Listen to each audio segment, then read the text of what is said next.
Olá, pessoas.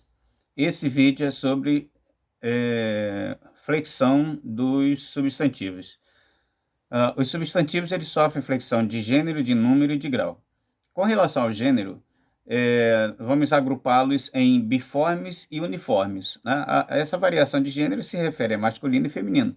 E aí vamos agrupar assim, os substantivos biformes são aqueles que têm duas formas, ou seja, tem uma palavra específica para masculino e outra palavra específica para feminino.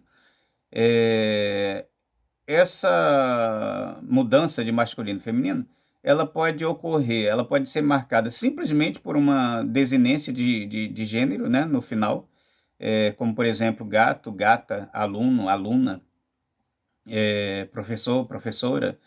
E você tem aquelas situações em que a mudança de gênero é indicada por um heterônimo, por uma palavra completamente diferente. Então, é o caso de homem, mulher, você tem uma palavra para um gênero e outra palavra para outro gênero. É, e temos os substantivos uniformes. Os substantivos uniformes são aqueles que têm uma única forma. Então, ele tem uma única palavrinha, né, uma única forma de se escrever a palavra para uso no masculino e no feminino. E aí, nesse caso de substantivos uniformes, precisamos, né, dar uma atenção especial ao caso. Então, vamos às possibilidades, à classificação desses substantivos uniformes. Vamos começar com os epicenos. Esses substantivos considerados epicenos, eles se referem a animais, tá? Exclusivamente para animais de ambos os sexos. E já que falei em sexo, você não confundir gênero com sexo, tá? Gênero gramatical. Então, eu tenho masculino e feminino, gênero gramatical. Então, eu tenho, por exemplo, a palavra jacaré. E aí você coloca o artigo, né? O jacaré. Então, jacaré é uma palavra do gênero masculino. Aí você tem cobra. Aí você a cobra. Então, é uma palavra do gênero feminino. Agora, o sexo, né, dessa cobra, o sexo desse jacaré, aí é outro papo. A palavra não dá conta disso. Aí você precisa do epiceno, né, você precisa fazer a complementação para poder definir o sexo do bicho. Aí você vai acrescentar a palavra macho ou fêmea. Então, uma cobra macho ou cobra fêmea, já que você não tem cobra e cobro, né? Jacaré macho, jacaré fêmea, já que você não tem jacarélia, jacaroa ou qualquer coisa parecida. E aí você vai precisar das palavras macho e fêmea para indicar o sexo do animal e não para indicar o gênero gramatical, porque o gênero gramatical já está claro ali, né? Jacaré antepõe o artigo, vai ser o. Cobra antepõe o artigo, vai ser a. Então, já definiu aí o gênero. As coisas, de modo geral, de objetos, né? Coisas, as coisas que não têm vida, elas não têm sexo, elas têm apenas gênero. Então, por exemplo, caneta. A caneta é uma palavra que pertence ao gênero feminino, né? A caneta. O lápis, gênero masculino. Então, e não sexo, né? Coisas não têm sexo.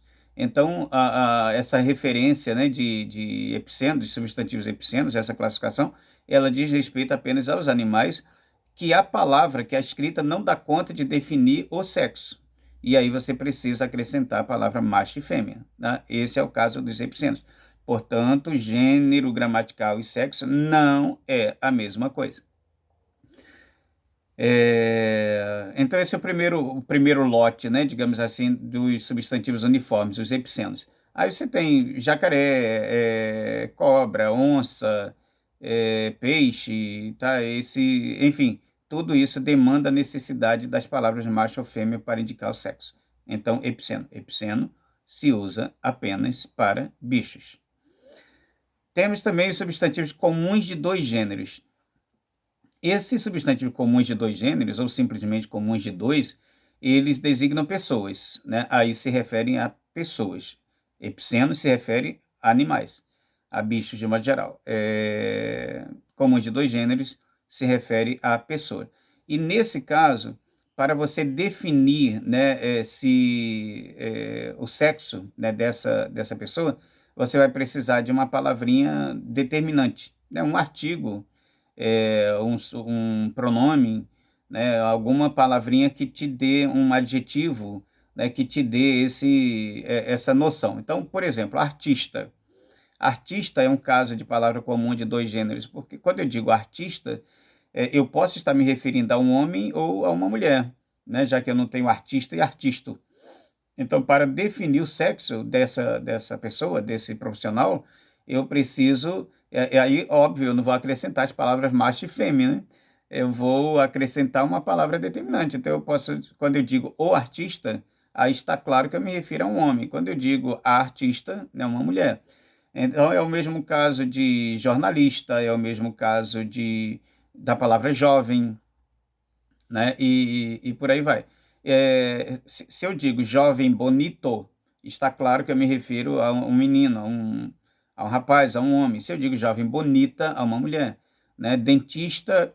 Agora, observe um detalhe: eu posso ter o substantivo e o adjetivo e ainda assim não ter resolvido o problema do sexo, né? Da pessoa a quem eu me refiro.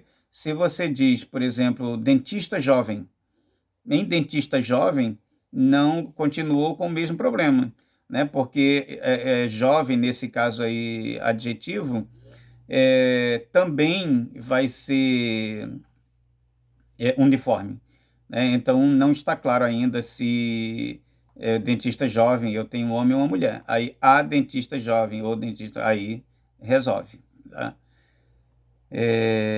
Meu dentista, minha dentista, né? Esse tipo de pronome também resolve esse problema, aquele, aquela e por aí vai. Temos ainda os sobrecomuns. Os sobrecomuns, que também designam pessoas, e designam pessoas de ambos os sexos. A palavra só tem um gênero, né, gramatical também, exatamente da forma, como acontece com os comuns de dois gêneros, né? Então, nesse caso, só que no caso do comum de dois gêneros, eu resolvo com uma palavra determinante, né? Você coloca ali é, o a, aquele, aquela, e outras palavras, e você resolve o problema no comum de dois gêneros. No caso dos sobrecomuns, o problema continua, porque você tem palavras como testemunha, aí a criança, o cônjuge, ou seja, eu tenho aí uma referência que só o contexto vai resolver, porque eu não tenho como fazer da forma que eu fiz com os comuns de dois gêneros. Eu não posso dizer o criança, eu não posso dizer é, a cônjuge, eu não posso dizer o vítima, tá? Então, essas palavrinhas, elas designam pessoas de ambos os sexos e eu não tenho como resolver com uma palavra determinante.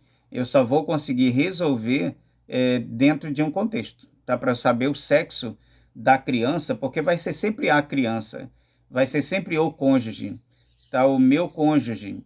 Claro, quando você vai ter uma noção, né, de quem é esse cônjuge, né, dependendo do contexto, né, para você saber se trata de um homem ou de uma mulher. Então, nesses casos, uma criança foi vítima de atropelamento. Não está claro aí, mesmo eu usando esse uma, né, mas esse uma acompanha a palavra criança de qualquer jeito, porque eu não posso dizer criança, então eu preciso dizer uma criança foi vítima de atropelamento na rodovia tal. Era uma menina, era um menino de tanto. Aí você vai ter a complementação. A mesma coisa de testemunha. A testemunha do crime. Essa testemunha pode ser um homem ou pode ser uma mulher. Então, nesses casos dos sobrecomuns, somente o contexto, né, é que vai dar é que vai resolver o problema, tá? Também tem um detalhe importante que alguns substantivos, quando mudam de gênero, muda também de sentido, tá? Muda completamente de sentido. Então, é o caso de cabeça, né? A cabeça, parte do corpo. Agora, o cabeça, aí é o chefe, né? O mandatário. O rádio é o aparelho, a estação de rádio, aí o lugar de onde se transmite, né? Quando você diz a rádio.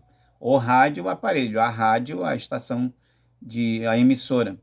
E alguns outros casos, né, de palavrinhas que têm essa mudança de significado. Em relação ao número, os substantivos sofrem variação em relação a singular e plural, né? Nesse caso dos números, nós vamos ter um outro vídeo específico sobre, por conta dos substantivos compostos, né? As regras para substantivo simples, as regras de plural de substantivo simples, pressupõe-se que quem está assistindo a essa videoaula já conhece. Agora, nós vamos trabalhar num outro vídeo, além de recapitular, né, as regrinhas de plural, vamos ver com bastante calma os casos de plural de substantivos compostos e o chamado plural metafônico, que é aquele caso em que você tem O fechado e no singular e O aberto no plural. Isso também trataremos num outro vídeo para que esse não fique tão longo assim. Então é isso, um abraço para todas e todos e até a próxima videoaula falando sobre número do substantivo.